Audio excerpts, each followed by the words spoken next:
government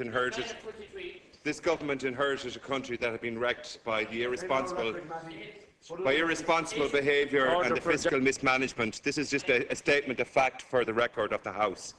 The previous government narrowed the tax base, which meant that the economic downturn inevitable would be a fiscal nightmare for the country as we see it today. The then government engaged in a reckless, massive increase in spending of the once-off proceeds generated from the property boom. The same boom that has left many families now burdened with debt and fearful for their future. Difficult issues were resolved not by reform, but simply by throwing money at the issue. This was particularly true when it came to pensions, including those of senior civil servants and politicians, often voted by some of those people who signed that motion here tonight, Cancorla.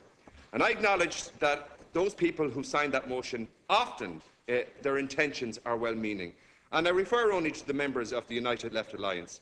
However, at the heart of this motion is a criticism of high levels of pay and pensions, which are a direct result of people like Mattie McGrath voting for those increases over the course of the last 15 years. How dare you sign a motion here tonight when you tickled Bertie Ahern's belly for 15 years at the cost of a lost generation in this country? Shame on you. Shame on you. Shame on you. I find that Deputy McGrath's name to this motion, when you have personally voted for increase upon increase to senior civil servants, you tickled Bertie's belly for 15 years. You implemented Fianna Fáil policy, and yet you put your name to a motion here tonight to talk about reversing the cuts that you're the architect of. You implemented them over the course of the last 15 years. Shame on you. I respect the good intentions of the United Left Alliance, but I query the intention of the company that you keep. You keep company with elements of right-wing politics in this country, as referred to by Deputy McCarthy.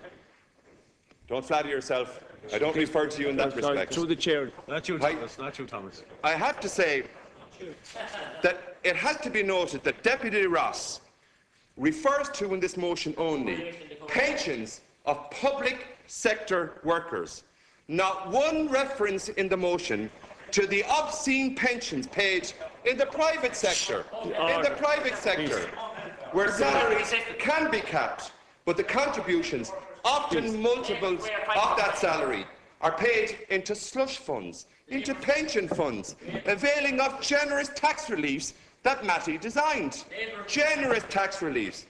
There is a proposal, and I support that proposal, and I would expect that the United Left Alliance would support that proposal in the future, that in the future we would see a situation where a one-on-one ratio with respect to bankers' pay and the relationship of pensions would suffice with regard to remuneration. Many voices on the right of politics in this country, particularly Deputy Ross, is very comfortable using the United Left Alliance here to attack public service pay and pensions. And here you are, the vehicle of the right, the vehicle of the attack, the vehicle of the attack on the public service. Congratulations. Congratulations. I'd ask the United Left Alliance to think twice. I'd ask the United Left Alliance to think twice about supporting cuts in the public service. You are actually having a cause for those on the right wing. We know your agenda. You tickled the belly of Bertie for 15 years. You were 15 years, he's two-legged B-Day, and now you have the cheek to come into this House and sign that motion. Deputy, 3 minutes left in this slot, Deputy. 3 minutes. I believe that the right way to address this is imposing significant levies on the well-paid in the public and private sector. It's my own view that at least a 10% levy, a super levy, on all pensions over €100,000, graduation to a 25% levy for pensions in excess of the pensions you designed. The €500,000 pensions for Richie Boucher that you signed off on. As I said, for some people who propose this motion, you have some good intentions. But the measures you propose here tonight are not going to solve anything. They're not going to solve that at all. I'm glad you acknowledge that. Because you're... No, I'm saying it because you are the architect of this. Keaveney has possession, please. You come in here week upon week, Ernie and Bert politics. You know what? This is Sesame Street for you. but you are the architect of the destruction of a society of people. The legacy of what you have done and tickled the belly.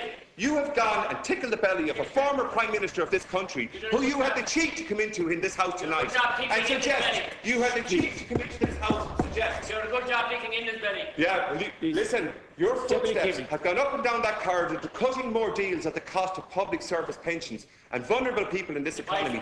You voted for a cut in the minimum rates of pay. You have a cheek to come into this House and talk about a threshold of decency. Where was the decency when you stood up there and voted with Bertie Ahern and his ilk in relation to the cuts of minimum rates of pay?